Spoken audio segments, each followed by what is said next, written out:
Good day, everyone. For this video, I will be discussing the lecture part for this topic, accounting for business combinations.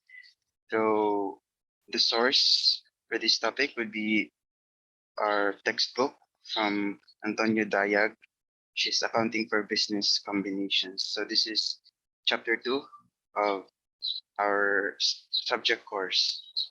So let me start by laying down learning objectives. First, we'll be describing. We will describe the nature, scope, and characteristics of a business combination. So, overview of these things. And then we will determine the cost of acquisition of the acquirer.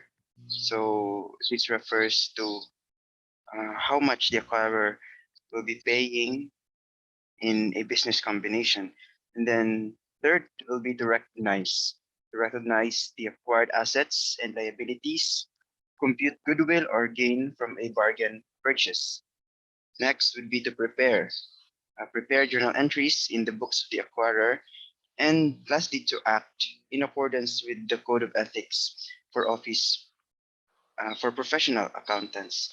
So I'll be discussing the theoretical part. Um, the solving part will be discussed by Miss Ma'am Claudel. So let's proceed. As an introduction, accounting for business combination is one of the most significant and interesting topics of accounting theory and practice. It is multifaceted and divisive, and this involves financial transactions of immeasurable magnitudes. So, by their nature, they affect the destiny of entire companies.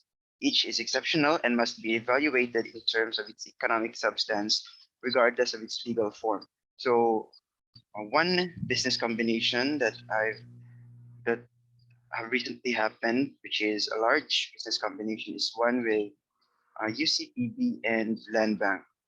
So also recently, Land Bank merged with OF Bank. So feels like Land Bank is acquiring many companies these days. So accounting for business combination is very complex because it involves two companies merging.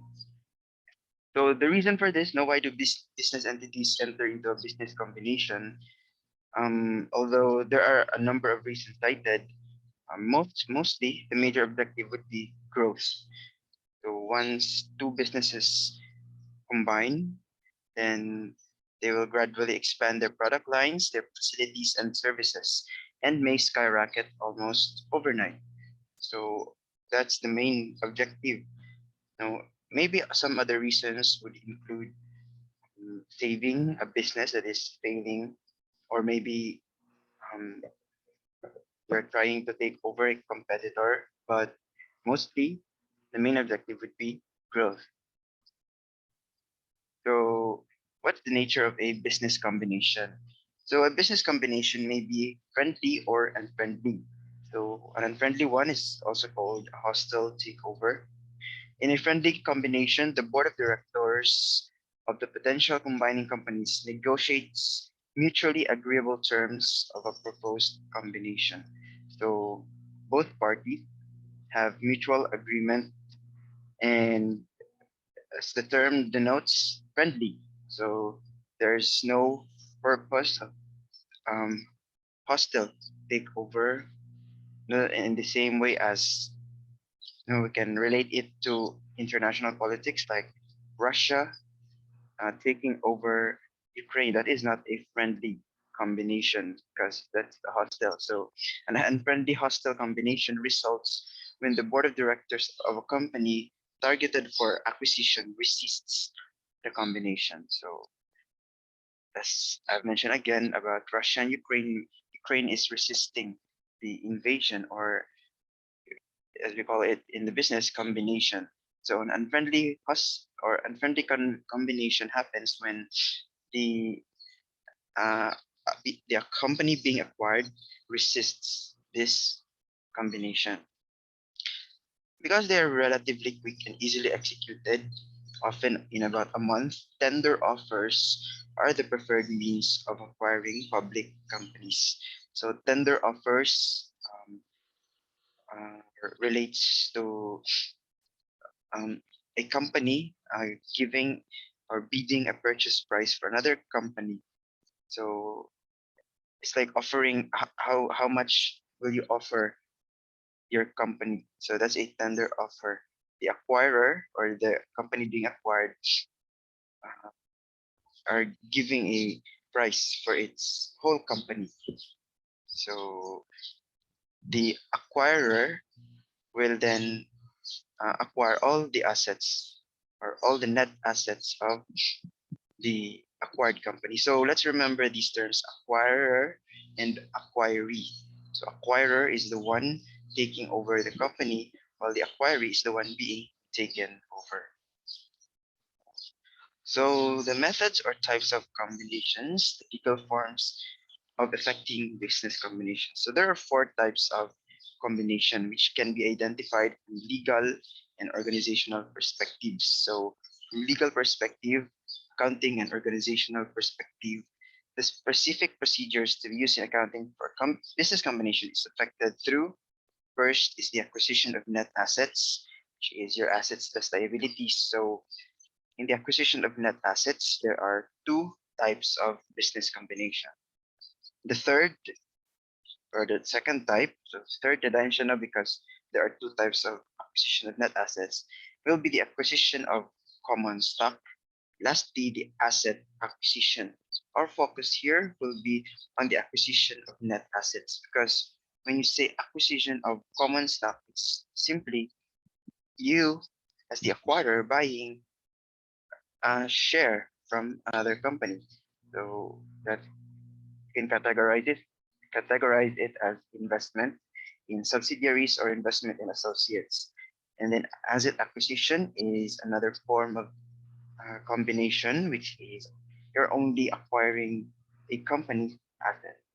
So our focus here in business combination, which is also the one being referred to in the TFRS, is the acquisition of net assets. So what is acquisition of net assets? The books of the acquired or the acquiree company are closed out and its assets and liabilities are transferred to the book of the acquirer, which is the surviving company. So the following are the features. So here's the details of an acquisition of net assets. First, the acquirer acquires from another enterprise all or most of the net assets of the other enterprise for cash, other property, debt instruments, and equity instruments, or a combination thereof. So it's taking over. Then it's a combination, combining two companies. So you will take over all or most of the net assets of the enterprise. So why do I say why is there a provision for most? So we'll discuss later that some combinations are just only most of the net assets, not really all of the net assets. The acquirer must acquire 100% of the net assets of the acquiring company. So the acquirer will acquire the 100%, not only 50% or 51%. Diba, when you uh, acquire 20% of a stock, it's a investment in a subsidiary. If investment, if 50% in investment in associate. So here in a business combination, you will acquire 100% of the net assets. So all the operations of another firm. It involves only when the acquirer or the acquiring company survives.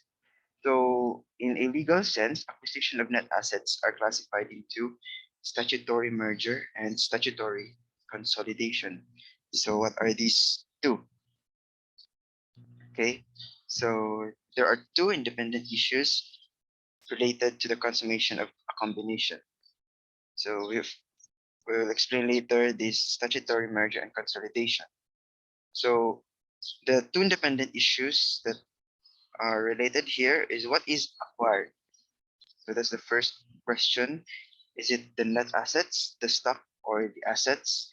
And what is given up or what is being paid to the acquiree, which is the consideration for the combination. So these are the issues that that must be focused on in a combination.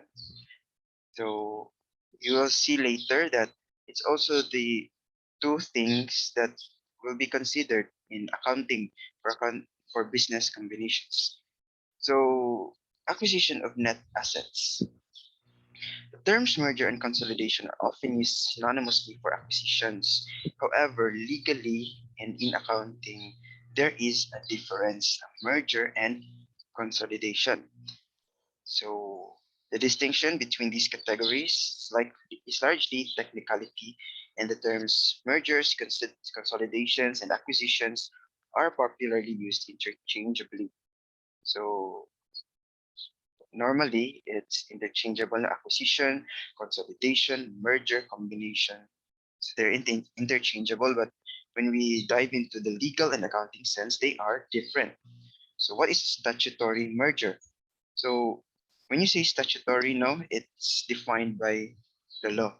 So a statutory merger first no, entails that the acquiring company or the acquirer survives, whereas the acquired company or the acquiree ceases to exist as a separate legal entity, although it may be continued as a separate division of the acquiring company. Thus, if A company acquires B company, the combination is often expressed as okay. So X company plus Y company in a merger, it's either X company that will remain or Y company that will remain. So that's for a statutory merger. For statutory consolidation, it results when a new corporation is formed to acquire two or more other corporations. The acquired corporations then cease to exist as separate legal entities. For example, okay, here's a formula. X company plus Y company creates a new corporation called Z company. Then that is a statutory consolidation. So that's again, they are using merger and consolidation are the same, but when you add statutory, which means the legal definition of merger and consolidation, then here this is the definition or the examples of mergers and consolidation. So let's proceed to the accounting part, the accounting concept of business combination. So the standard relevant for accounting business combination is PFRS 3, which is titled Business Combinations, issued by the International Accounting Standards Board. So as a definition, PFRS 3 defines business combination as a transaction or other event in which an acquirer obtains control of one or more businesses. So it obtains control. Sometimes these are referred as true mergers or mergers of equals. That's how PFRS 3 defines business combination. So there is in a business combination, now just as for example, in investing in an associate or 50%, you will be using the equity method in an investment in associate to account for your investment or your acquisition of shares of another company. In a business combination, the method that we will be using is the acquisition method. So it is applied on the acquisition date, which is the date the acquirer obtains control of the acquiree. The acquisition method approaches business combination from the perspective of the acquirer and not the acquiree, the entity that obtains control of the other entity in the business combination. So the focus of PFRS 3 is on the perspective of the acquirer. Under the acquisition method, all assets and liabilities are identified and reported at their fair value. So remember this, all assets and liabilities are reported at their fair values according to the acquisition method. And what refers here is the assets and liabilities of the acquiree, so the one being acquired, since this is the perspective of the acquirer. So there's nothing for the acquirer to change in the, the company's assets and liabilities. So only the acquiring who has to report its assets and liabilities at fair value. So let's go into the accounting procedures. So the required method for PFRS 3 in accounting for business combinations under paragraph 4 is the acquisition method. So it's a 5-step process. Okay, let me lay it down. First, identify the acquirer. So of course, you need to determine who is the one who will be taking over because that entity will be the concern of this standard. How this entity will account for its purchase or acquisition of another company, and then the determination of the acquisition date.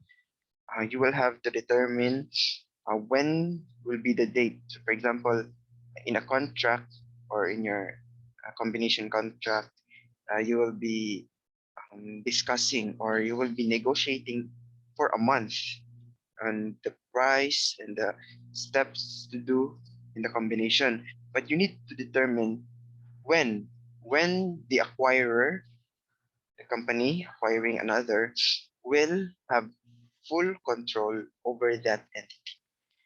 Even if siguro just theoretical or ano lang siya, no? But you need to determine the acquisition date. So, because that is the basis for your journal entries, your recognition of assets and liabilities. And then the third step would be to calculate the fair value of the purchase consideration. So the purchase consideration is the cost of purchase or the item that you will be paying. Because since you are acquiring a company, you are purchasing a company, then you need to pay something. It could either be um, through assets or mostly through shares. You will be providing shares to the company being acquired. The fourth would be to recognize and measure identifiable assets and liabilities of the business and recognize them again according to acquisition method based on their fair value. And number five, recognize and measure either goodwill or a gain from bargain purchase if either exists in the transaction. So you will measure goodwill or gain from a bargain purchase. I don't know if you remembered, but goodwill is not recognized. Diba, in your intermediate accounting, goodwill is not recognized if it is self-produced or like if you are the one producing that goodwill. For example, you cannot recognize goodwill due to a good business policy or good business strategy. You can't recognize that kind of goodwill. So in accounting for business combinations, you can recognize goodwill because this goodwill is a purchase transaction, or this is being purchased by you from another company. So the reason for that we will tackle on later. So if an acquirer gains control by purchasing less than 100% of the acquired entity, then the fourth step includes measuring and recognizing the non-controlling interests. Even normally, mentioned kanina, you will purchase 100% of the acquired entity, but there will be times when you just purchase less than 100% of the entity. So in that time, you will recognize non-controlling interests. So this is also an important term that you need to determine since um, non-controlling interests are to be accounted for differently. Okay, so after summary of acquisition-related costs. So these costs occur during acquisition. First would be directly attributable costs. So this includes legal fees, binders, brokerage fee, advisory, valuation, and other consulting fees to effect the combination. So since a combination requires a lot of manpower, a lot of minds to to really combine the operations of two firms. So it's easier, for example, na sa land bank and UCPB to combine since they are both banks. Now, what if the two companies combining are of uh, different sectors or different kind of businesses? So, you really need professionals, advisors. That's a directly attributable cost and treated as expense. An indirect acquisition cost includes general and administrative costs, including internal acquisition departments. If you created a department for the acquisition, then those are indirect, like management salaries, depreciation, rent incurred to duplicate facilities. So since you are creating an office for that, for that acquisition para ma-initiate and mabuhat yun siya well, then um, you will treat it as indirect cost. But these would have existed in the absence, and other costs of which cannot be directly attributed to the particular acquisition. So um, these are just indirect because they would still exist even if there was no um, merger or acquisition. However, you need to differentiate these indirect costs, but the treatment is still as expenses. So the other cost would be the cost of issuing securities. So if you're gonna pay through shares of stock, then these transaction costs include stamp duties on new shares, professional fees, underwriting costs, and brokerage fees incurred in issuing securities for the purchase. The treatment for this will be a debit to share premium or additional bid-in capital account. So since you're issuing shares, of course, you will record your shares at the par value. So the cost of issuing will be a share premium. And for cost of arranging, the fourth acquisition related cost, the cost of arranging and issuing the securities or financial liabilities. Examples would be professional fees, still not underwriting cost. Then this will be treated as bond issue cost and will be added to the value of your bond. Okay. So the recognition principle for assets and liabilities. So a keyword mentioned kanina is identifiable. The acquirer may be able to identify many more assets and liabilities than those shown in the acquiree's balance sheet. So PFRS 3 requires that as of the acquisition date, the acquirer should recognize separately from goodwill the identifiable assets, okay, take note, identifiable assets acquired, the liabilities assumed, and any non-controlling interests in the acquirer. So why do we need it to be identifiable? Sometimes the the acquiree rather, may not show or was not able to show some of its assets and liabilities in the in its books. So what if during the acquisition you were able to identify that this is an asset and liability, then you will be recording it. So the recognition criteria for this would be first, it is probable that any future economic benefit will flow to or from the entity, and the item has a cost or value that can be reliably measured. So those are criteria, of course, also for assets and liabilities. So some good assets and liabilities are not recognized as assets and liabilities a by the acquirer or by that company because the standard provides that you should not recognize it as asset and liability.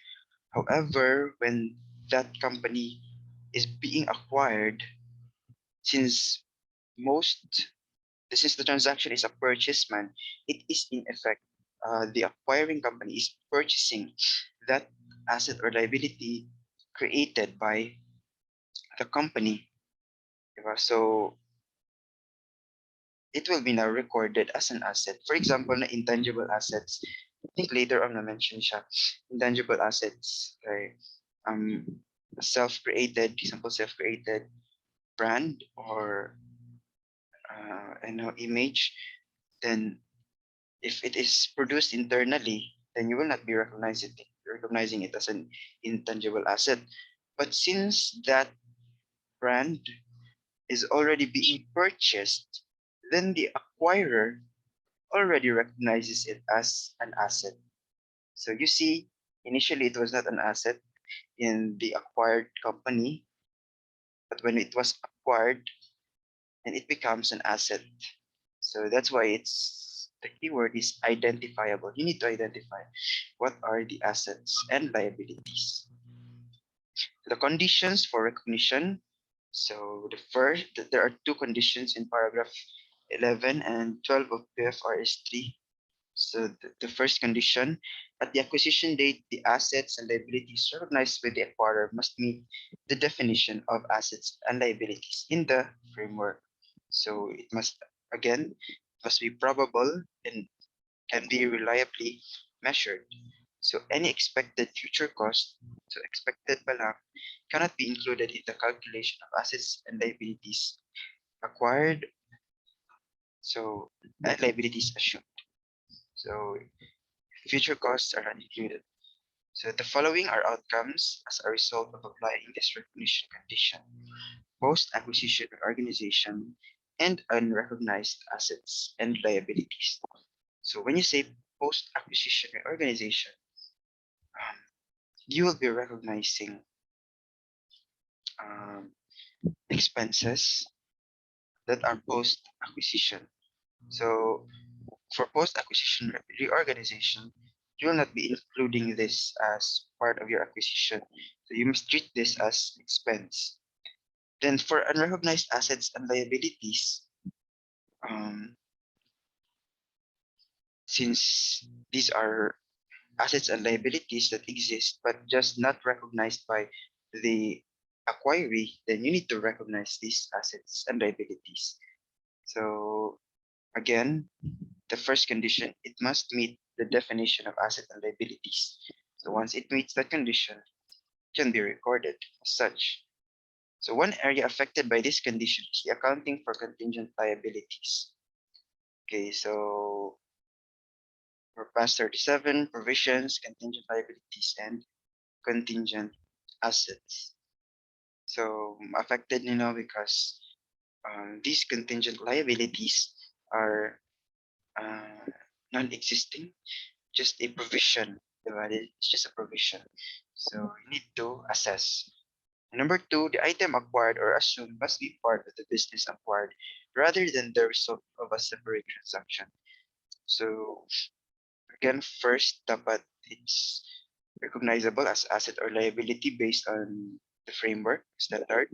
And the second, it must be part of the business acquired. Di siya pwede na it's a it's you had this asset and liability as a result of your acquisition. So siguro kay na ay nag-donate sa mga outside of that company because you or you some transaction happened outside due in part to that acquisitions. You cannot include that. Only those that are part of the business acquired.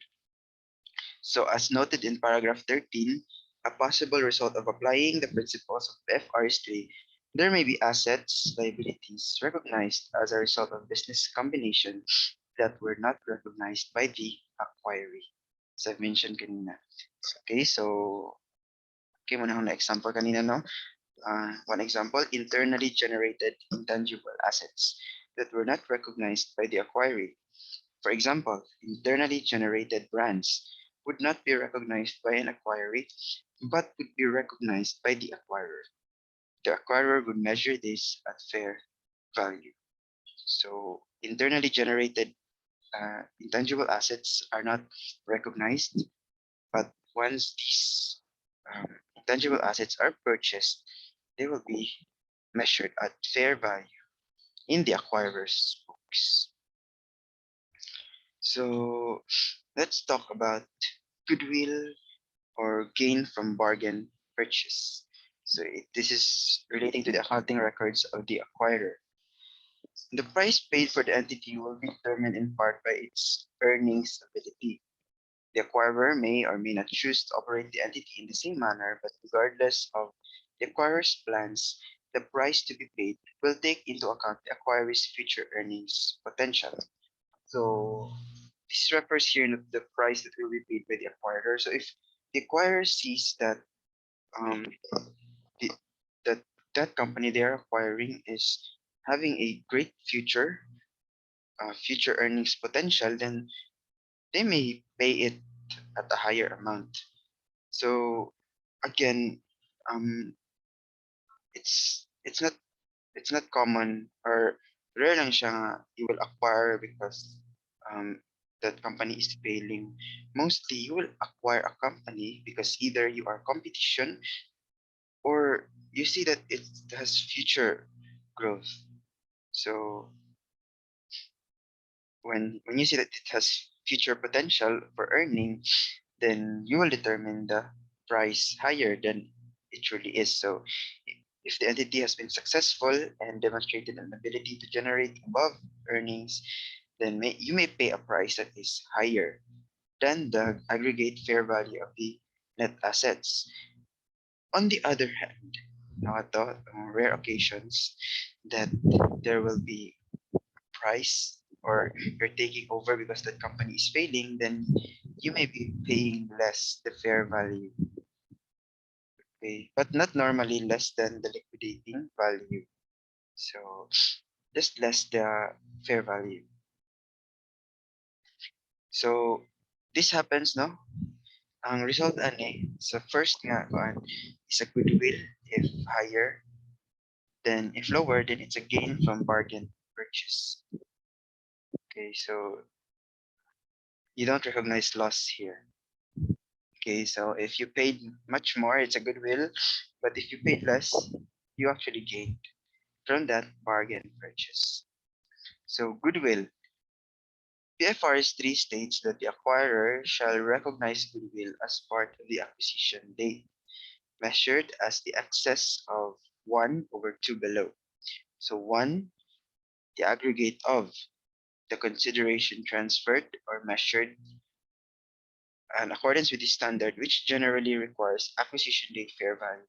So this may include any stocks or bonds that you pay the company.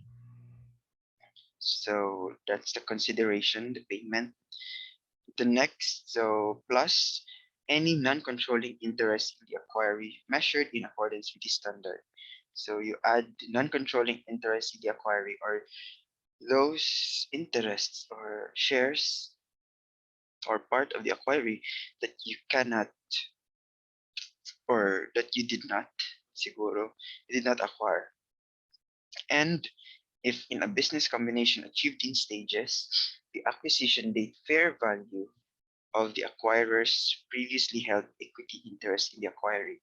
So this letter C refers to ano bitaw, anam mo nimo siya acquire. Maybe before the combination, you already own 20% of the company. Later, you acquired 30% or 50%, 60%. So what if you already own something in that company? So how do you compute for the goodwill? So you add the acquisition date fair value or the fair value of your equity interest in the acquirer. So of course, now your consideration, the letter A, if na kay ownership, then it will be much lower since you already have ownership in that company. So one, the aggregate of consideration, the non-controlling interest, and the acquisition date fair value less your net acquisition date amounts. So of the identifiable assets acquired and the liabilities assumed, measured in accordance with this standard.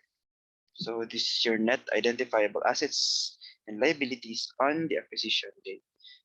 And that's your goodwill. So in relation to parts 1, B and C, this will affect calculations only where the acquirer obtains control by acquiring shares in the acquiree. So this happens only no on letter B and C if you before the combination you already had um, shares, already had stocks in that acquired company or the acquiree. So in this chapter discussion, the business combinations defined as statutory merger and statutory consolidation. Goodwill is determined to be as the excess of the consideration transferred over the net fair value of the identifiable assets and liabilities as shown. So the focus first. So of course, discussion first.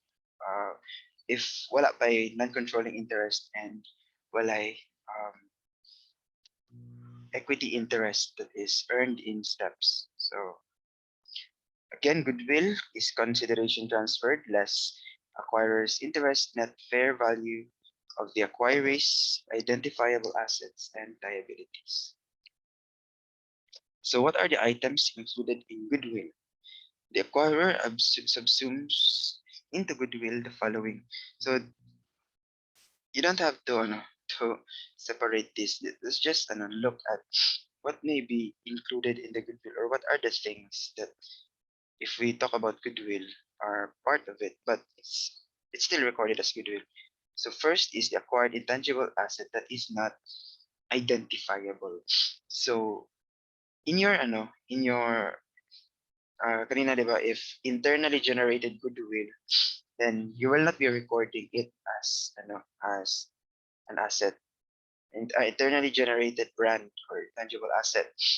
Now here because you purchased that um maybe it will be recognized as an asset, but some may not be recognized as an asset. So it will be included as your goodwill. So included example here is assembled workforce of the acquiree. So katong brand, the generated brand kay mahimo to siyang asset because it is you can amortize it. But with regards to workforce, this is an intangible asset, but it is not identifiable. So how do you record this since you purchased this one? So it will be part of your goodwill. So it's just I don't know, parang ato nang gina-check ko today nature and goodwill. What are some things? So pwede ang brand reputation, even though that's an intangible asset sa company, brand reputation cannot be identified. You cannot record it. So it's part of your goodwill. So other items that do not qualify as assets at the acquisition date, but may be included as goodwill. So potential contracts, contingent assets, and future contracts renewal. So what refers here are mga future no or kanang wala dili pa gid sigurado ang mga contracts or assets or renewal of contracts.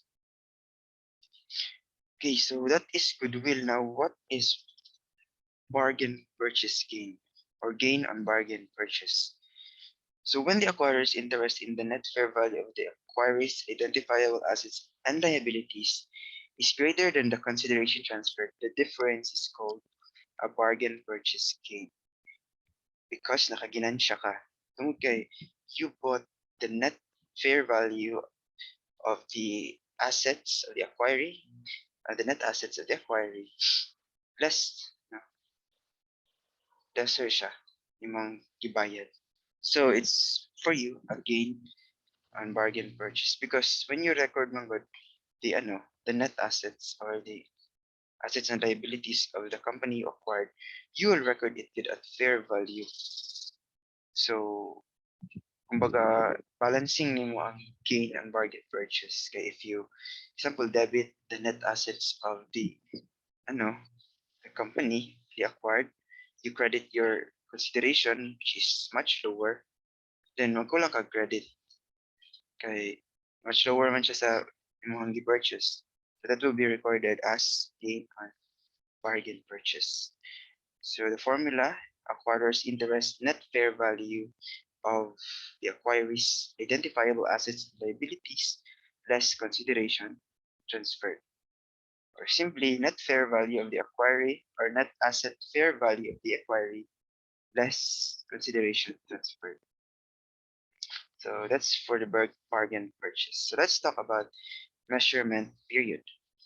The measurement period is the period after the initial acquisition date during which the acquirer may adjust the provisional amounts. So only the provisional amounts recognized at the acquisition date. This period allows a reasonable time to obtain the information necessary to identify and measure the fair value of the acquiree's assets and liabilities, as well as the fair value of the consideration transferred.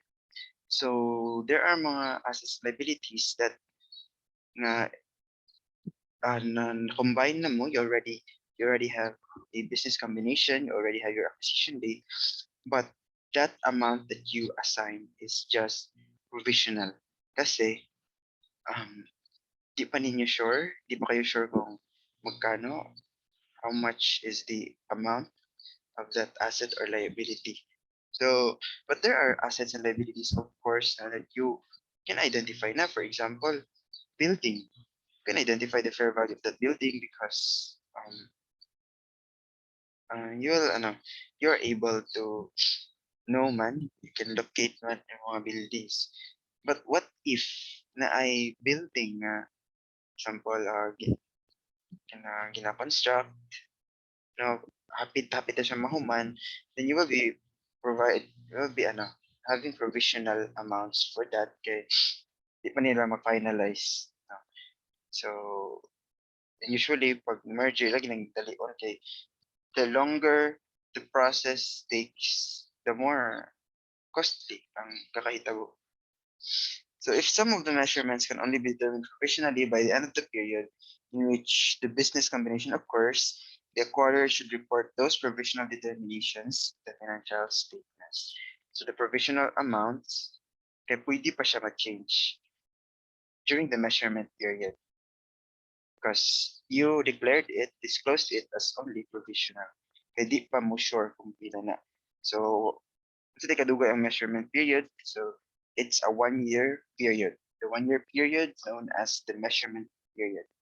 However, it is necessary to note that information that relates to events and circumstances arising after the measurement date do not lead to measurement adjustments. For example, loss of an acquiree's intangible arising from technological changes after the acquisition date is not a measurement adjustment. So you can only remeasure the provisional amounts based on the information that already existed before acquisition date. But na-delay lang siya og abot sa imuha kay siguro nga pa sa laing country or nasa laing locality.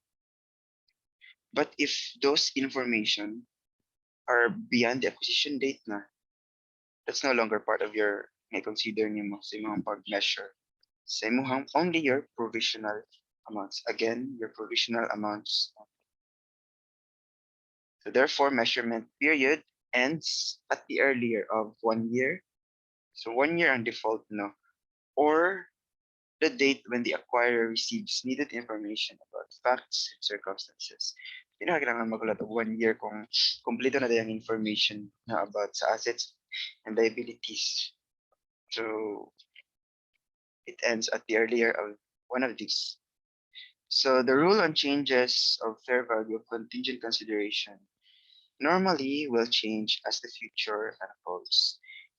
So changes of fair value of contingent consideration due to gathering of new information revealed in a piecemeal installment fashion about facts and circumstances that existed at, on, or as of the acquisition date, with a maximum of 1 year subsequent to the acquisition date. So any adjustment made during the measurement period are recognized as if the accounting business combination had been completed at the acquisition date. So any changes here um, will be treated um, as ano, it's still part of the acquisition. So no need for you to change the amounts before that you recorded, and during acquisition date you can just immediately change it. So for the accounting for this, again, Ma'am Joy will discuss it.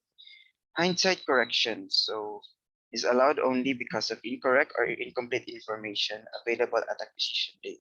For example, the acquirer may have failed to obtain information on all contracts at the acquisition date, So adjustments kay imo rang maghatag ka og adjusting entry sa imong provisional amount. No? So you will not be correcting imong entry in the prior period. But hindsight correction, so hindsight correction is due to error ni siya or incorrect information, then you need to um correct imong entry the last time. Okay. So it should be noted carefully that the choice between reporting value changes as corrections of the acquisition entry or as gains or losses as prior period adjustments under PASE depends whether the changes affect value as of the acquisition date or value changes caused by subsequent events. Same regard, you need to check if the information is from the prior period. I mean, before, on or before the acquisition date, or is it after the acquisition date? Because that will determine how you will record that information. Therefore, as a reminder, accountants cannot assume that all changes within the first year are corrections of the original acquisition entry because it may be possible that it already occurred subsequently.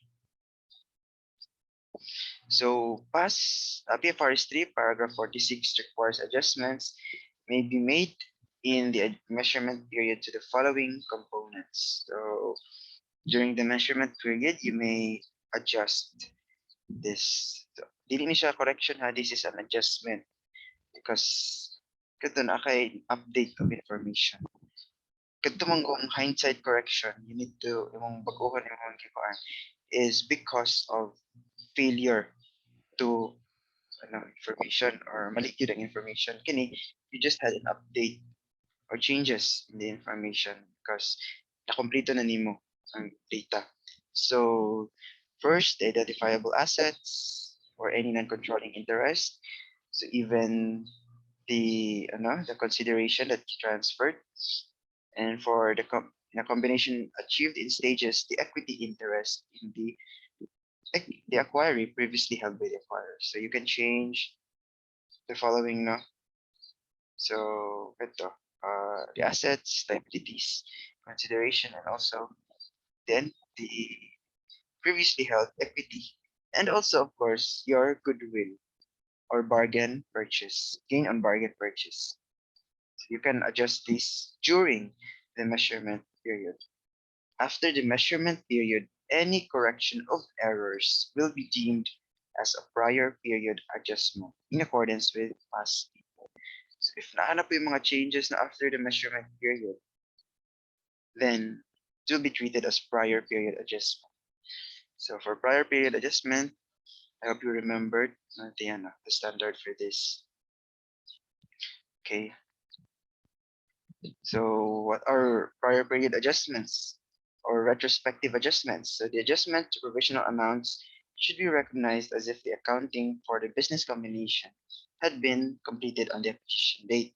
So one issues of provisional amounts during the measurement period.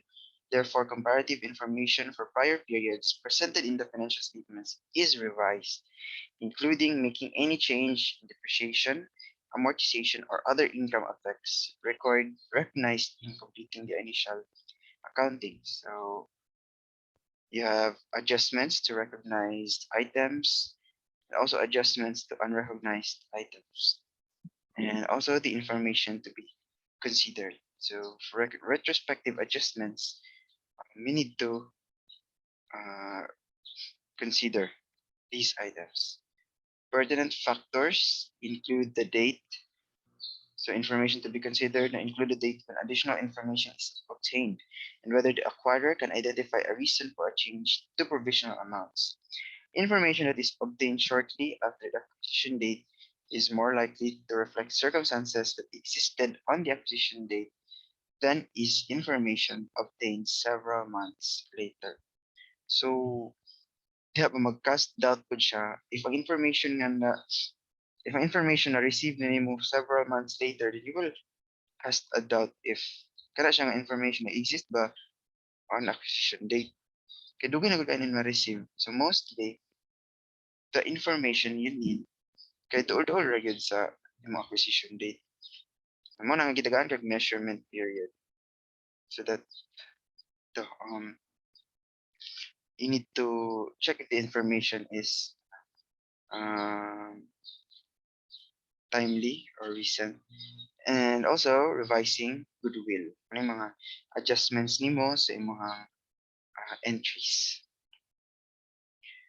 And then for adjustments after the measurement period, now if humana ang measurement period, any correction of errors again will be deemed as prior period adjustment in accordance with PAS 8. So, say guidance ani, kung prior period, ito gibalik na itong say um, pag-record sa those items that are still inside the measurement period. So guidance first now, where the contingent consideration, the acquirer measures the fair value of the contingency at each reporting date until the contingency is resolved. Thus, it is within the scope of PFRS 9, is not within the scope of PFRS 9. So where the contingent consideration is classified as equity, it should be noted that the subsequent accounting for contingent consideration is to treat it as a post-acquisition event that is not affecting the measurements made on acquisition date. Hence, any subsequent adjustments do not affect the goodwill calculated on acquisition date. So the guidance here, no, let me just summarize. It's very complicated. Just a summary. If beyond the measurement period, then it's no long. You will no longer adjust your goodwill. Samora, you cannot adjust your goodwill. It will be deemed as a prior period adjustment. Siguro, it will be as retained earnings nimo, but no longer adjusting. You'll no longer adjust your entries for the acquisition. So I think that's it for the lecture part of this topic. I hope you learned something for the solving part. Miss Elaine Joy Claudel will be discussing it. So thank you everyone for listening, and I hope you have a good day ahead and a bright future. Thank you everyone, and God bless.